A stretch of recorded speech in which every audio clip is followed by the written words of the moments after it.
I'm tired. I'm tired of going to bed and waking up to death. I even joked yesterday. I said, you know what? I'm going to go to bed and I'll be goddamn. If I wake up, somebody's going to die. So don't wake up. That's what Sammy said. Saying, man, you need to start waking up. Yes, you. And I said, the way things are going, that might be the case. True. Could happen to me. Could happen to anybody the way things are going right now. 2016, in the words of my man Oz Green, 2016 has been a beast, son. And it's only halfway done. And it's only halfway done.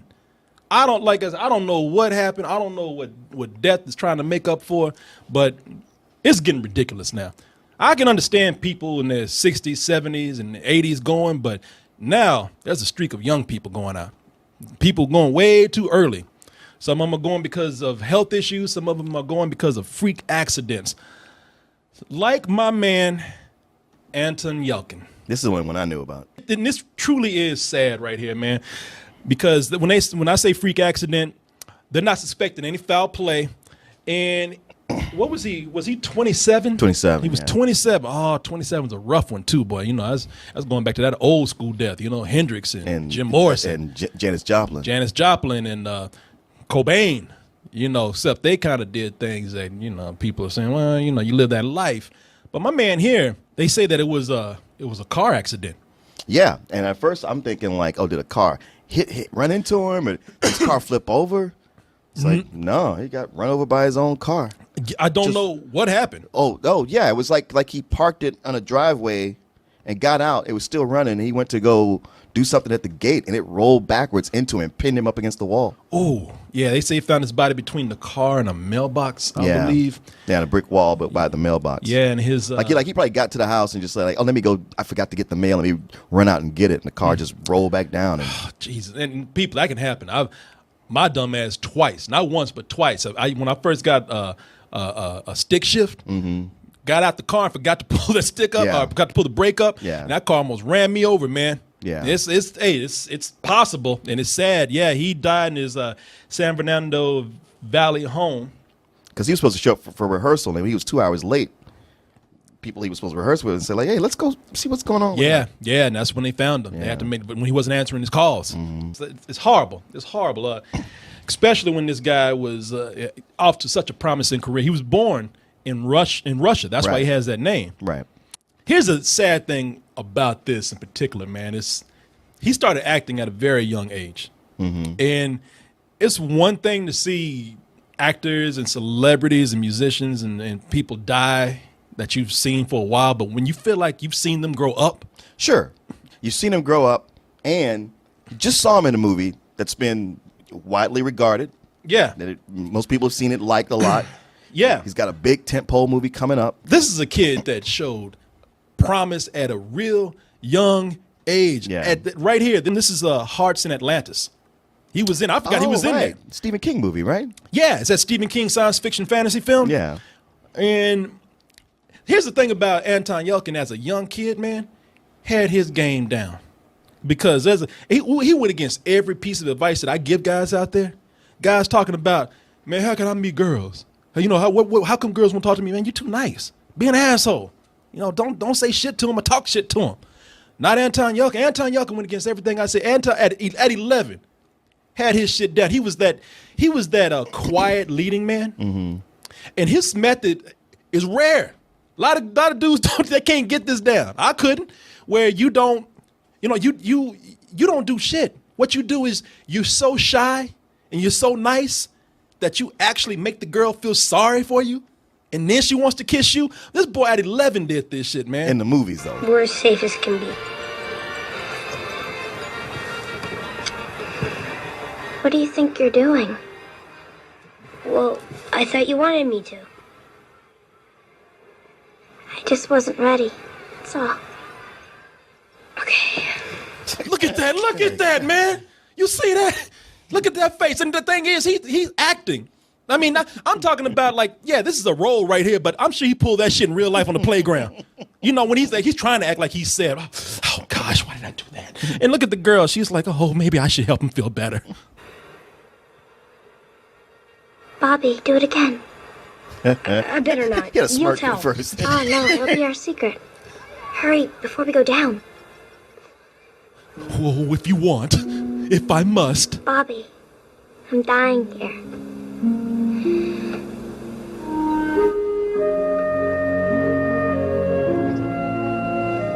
Smooth. Smooth. Don't listen to me. Listen to 11-year-old Anton Yelchin, man. That kid was amazing. I mean, a lot of directors saw this in him, man. They always put him in roles where he was the quiet, almost naive, nice guy. Sure. To the point where girls just wanted to turn his ass out. They're like, man, you way too nice. Like Amanda Seyfried. Do you remember that movie, Alpha Dog? Yeah. That is considered to be one of his breakout roles right there. And in that movie, he was so naive and so goofy. Like, he got threesomes out of that. Amanda Seyfried invited her friend over there to fuck him. Stolen boy. This is your lucky night. Get in. Marco. Hello. Marco. Don't listen to me. Everything I said is wrong. You be goofy as hell. Just know how to balance it, you know. Get those looks. No one to turn away. Look at the sky. Damn it, did I fuck up again? But that's a movie based on a true story where he's the victim. He's a little brother of a guy that owes these rich kids money. And it was a role they saw him perfect for because there is sort of a naive innocence to this kid. And a lot of people saw that in him. When you get into acting at a very young age and you have unique qualities like that, people want to see you succeed. Hollywood wants to make you something big. Well, plus, if you're a child actor who's actually good, I won't say it's a ultra rare thing, but it is rare and it's important because there's a lot of roles. And we're so used to kid actors just being not that good. You just kind of let them pass. So when you get one who's good, you're like, I got to remember him. Oh, yeah. Yeah, man. And Hollywood saw the potential in this kid. And they were trying. They were trying to throw franchises at him. I mean, some of them didn't work out. And the other thing is that he was usually playing like a sidekick or a supporting character, you know, in Terminator Salvation. You know, he's second fiddle to John Connor. You know, he's Kyle Reese. He plays his daddy in the movie right there. Mm-hmm. And not a great movie, but again, you know, some role that I said, at least he stood out in it. Where are you going? I gotta end this! No, I'm not gonna leave you! Lieutenant! Who are you? John Connor! Who? I don't know who the fuck you are. So we just keep doing this in movie after movie after movie. Yeah. He's like, you know what the thing is? They're going to replace him with another actor anyway, so that franchise wouldn't have worked. Even he knew it. He's like, you know, I only got one shot to make this right. And the movie kind of sucked. Even though we gave it full price when it came out. You know. Yeah, you know. Hey, we were different people back then. We got caught up in things. He's like, you did? He really started to get known in another big tentpole franchise, Star Trek, J.J. Abrams' Star Trek, where he came in and he played Chekov. And usually, I got to say this before I show this clip, because usually Chekov I was feeling bad for him at first. Because on Star Trek, as much history as Star Trek has, you never heard anybody say, yeah, man, Chekov's my favorite. True. People don't even know who Chekov is. He's just that dude in the red shirt in the background, that funny-ass haircut and that accent. But Anton Yelchin made him a very memorable character. Chekov. What is it? Based on the Naradas course from Vulcan, I have projected that Nero will travel past Saturn. Like you said, we need to stay invisible. What the fuck is he talking about? Can I get a translator? Should I understand aliens more than this motherfucker right now?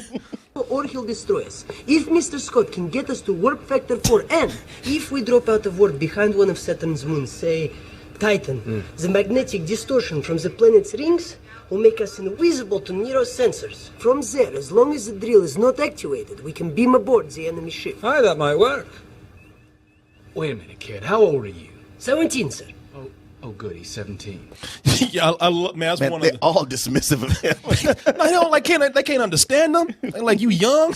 What the fuck? You know, they don't even know he exists half the time. Who's this kid right here? Hey, Scott, is this your boy? How old are you? 17. Go get me a ham sandwich. Yeah. He's like the DJ of the Starship. No, this is a credit to how memorable he made that character, because a lot of people today, I was surprised, almost kind of angry that people don't even know his name. There were a lot of people out there who were talking about, hey, man, did you hear about Chekov? Chekov died. Oh. Even Oz today, man, the dude from Star Trek, I was like, which one? A lot of them. Right. I thought it was one of the old dudes from Star Trek. Yeah, people knew him. He was Chekov to people. Yeah. This generation right here. Again, as he got older, the projects that he took on, he was playing against bigger people more charisma, and he always held his own against them. Sometimes in movies, people don't even remember. Movies that I thought should have done better. Do you remember Fright Night? Yeah. I mean, come on, man. You going up against a vampire, and the vampire just happens to be Colin Farrell. You don't get no more sexy and charismatic than that. I feel like you can. I feel like you can pretty easily, actually. Okay, well, he had more venereal diseases than other vampires out there, but you know, he's still a guy that Sure. people at that time, Colin Farrell was a sex symbol. Yeah. And he was able to, like, I mean, when he was acting with somebody, he would usually bring the attention on himself. But Anton Yelchin held his own against him. It's a mighty big cross you got there, Charlie. The question is, do you have faith? Get back! Charlie, not the cross. Charlie, not the cross, Charlie. Oh. Yeah, fuck you. You see, that's what I'm talking about. Like, you know, hey, get back. You know, you felt it takes a dude that soft to make you feel that bad for him. Yeah. Well, that's why I feel like in a lot of movies, I just felt bad for him, Yeah, especially in Green Room. yeah. You know, because in every movie he was getting his ass beat. You know, somebody was grabbing him by his throat and tossing his ass around. Do you remember that movie Charlie Bartlett? Yeah, I didn't get to see it though, but I remember the ads for it. Yeah, he was in Charlie Bartlett, and he was a good counter for people who really were, you know, they were actors who were, I guess, a lot more outgoing, a lot more bombastic, and he was a great anchor to bring them in. I don't even remember what this movie's about, but I remember Robert Downey Jr. Was he a drug dealer at school? He was a drug dealer, and Robert Downey Jr. was his principal, and he kind of, I think, ruined his life or something. Oh. I don't remember a whole lot about the movie, but I do remember, and this is, I'm not even saying this because we're talking about Anton Yelchin. This is actually a scene that I remember from movies. Like I said, you know, makes me think, like, just like Fright Night, this is an underrated film. But I don't know what you want from me. I don't need you to say anything to me, and I don't need you to save me. No, damn, wow. All right, then what am I supposed to do in this situation? I mean, I'm just a kid. I'm just a stupid kid. Damn, they're breaking his ass down in every movie. And he getting choked. Yeah, exactly. Getting yelled at. But hey, after you see his performances and the range that he really does have, I believe that he was going to be something big. I believe he was going to be a leading man. You would see other sides of him because he went out and he made this movie with Felicity Jones. I saw it at Sundance years ago. It was like crazy. Yeah, I remember that movie. Did you see it? Yeah. It's a really cool movie because it sets you up. It makes you. I would love to see all these teenage girls go see it on Oh, dates. me too. Because it's one of those movies where it's like they make you think that this is going to be this real sweet young people and in love is love. gonna conquer all. And No. they say like, love don't conquer stupid. Love ain't shit when you don't know what you're doing. Yeah, these two fools tried to like fall in love at what, like 19, 20? Yeah, and try to circumvent the law when it comes to immigration. Oh yeah, that's right. That's what got them in trouble. Put a wear on that relationship, and that's what's so cool about this because as the relationship becomes strained, this is what Anton Yelchin saying. You know, okay, you know, I've been pushed around, yelled at, been made a bitch out of in movies, but you yell at me enough, and you know, you're gonna catch me wrong one day. You know, I ain't gonna keep being no punk for people. And we we finally got a chance to see him, you know, get angry. I was like, yeah, get mad, man. Did you sleep with him? Did you? Don't Tell me touch yes, me. Yes Jacob, or no? don't touch Did you me. sleep with him? Yes or no? Did you? Jacob, don't. Jacob, don't what? Did you? Yes or no? It's very simple. Very simple question. Very simple answer. Yes or no? Did you? I'd love to go back to That's my house. obviously where I'd you- love to go right now. Why if are I you could. shouting at Because me? I don't understand why you can say things like that to me. Don't. Damn, he's about to Hulk out right there. It's a really tragic film. It's uncomfortable now. I'm looking at it because I just want to leave the room. You know, this would be when you and I in the room. You're just like, Martin, you want to get a beer? I don't know. A lot of times I feel like that. With this one, I'd be like, no, I want to watch this. No, because she didn't answer his question. No, oh, hell yeah. No, I'm saying, do you want to get a beer and watch the rest of this? Okay, yeah. I want to see how this plays out. such a tragedy to see this guy go. And as Martin said, Green Room, man. And Green Room, again, smaller film, showed how he would go out and he would appreciate taking on smaller roles to exercise his acting abilities. And you know what's great about Green Room, man? Green Room is I still hold to the rating that I give it, but Green Room does a lot of shit effectively, man. Oh, yeah. And one of them is a lot of this movie is really effective because of Anton Yelchin, man. The reason why is because in the film, he's a I don't want to say action hero, but he is an action, I guess the action star of the movie. But, I mean, I guess he's the de facto hero of it. Yeah, I suppose, but he starts out not that at all. But that's the thing about it. He's the action hero because he has to be. He has to rise to the challenge. Yeah, this is a movie where he plays in a punk band and they suck and they're going around playing the gigs that they can. They end up playing at the wrong place. It's run by a bunch of neo-Nazis. They see something they shouldn't see. They start getting attacked by these crazy-ass Nazis. It's a horror film. I used to say it's a thriller. No, it's a horror film. The reason why is because Anton Yelchin, even though he's the action hero, he spends a lot of time doing what you and I would do. Crying. Being a bitch. Yeah.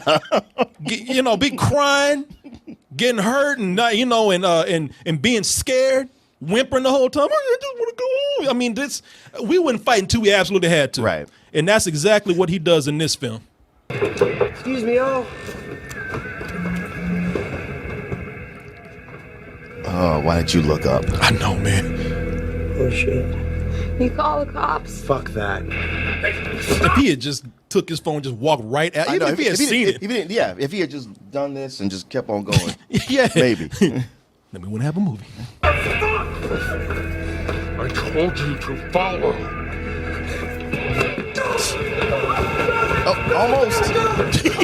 Yeah, yes, I am. I don't know. There's been a stabbing. Whoa.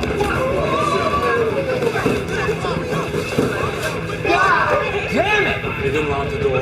You didn't lock the door. No, don't talk and don't touch them. Stay put. It's fine. What the fuck happened? Just give me a minute. Something terrible.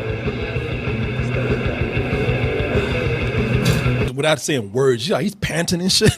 The horror in that movie is made effective because of how scared he is, and everybody else to that matter. But him, again, he's kind of the center of it.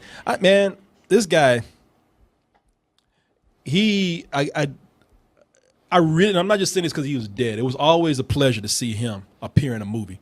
It was almost like he was that dude that would come around and hang out with you guys. Like, he wasn't the most popular guy, but everybody knew who he was because he was so cool. And he was solid. All joking aside, it hurts to see it because, to see what could have been, to know that he had such a great future ahead of him. Yeah. And to know and that 27 is just so young. I really feel for the people that knew him and for the people that he's related to. They must be suffering horribly right now. And people are feeling bad because Carl Urban, he just sent out a text like, man, this fucking hurts. Wow. You know what I mean? When you don't sit up there and say, oh, wow, I'm so sorry. He's like, my thoughts and prayers. Yeah, when they put fuck in there, that's when it's serious. So, and yet, Abe Vigoda still lives. No, he's dead. Oh, shit. They got his ass. Wait a minute. Oh, okay. When you brought up the whole Indonesia mudslides, I thought you was going to say this guy was part of that. Oh, no, he's not. That was a whole different thing. Okay. Damn, they got my man Abe, too. They got Abe a while ago. Oh, man. Was he 2016? Yeah. He was the one that you went to when everybody was down. You're like, well, Abe is still there. Yeah, I can't do that no more. What'd you say? Don Rickles. Is Don Rickles still here? Still alive. Probably not for long. Hey, check the internet right now. when he goes, you blame Sam for that. That's right. That's true. That's all on you, Sam. That's all on you, Sam. You said it in this room. Now Willie goes, y'all got me on that. But he ain't going nowhere. At least not until ACL's over with. They'll dig his ass up and make him perform. You better come out that ground. Just hook him up with an exoskeleton with some string and turn the lights just right. Have that look like Ripley from Aliens in it. Fucking construction machine. Play that song, you bitch. Blue eyes crying in the rain. That's horrible. But it'll be better than when you get if he dies. That is true. So man, put your ass up there. Put a hat on you. Put a pigtail wig on you. Hey everyone, thanks for watching. And be sure to subscribe to our channel and go over to our home, doubletoasted.com, for more videos and live streams. And remember, stay toasty.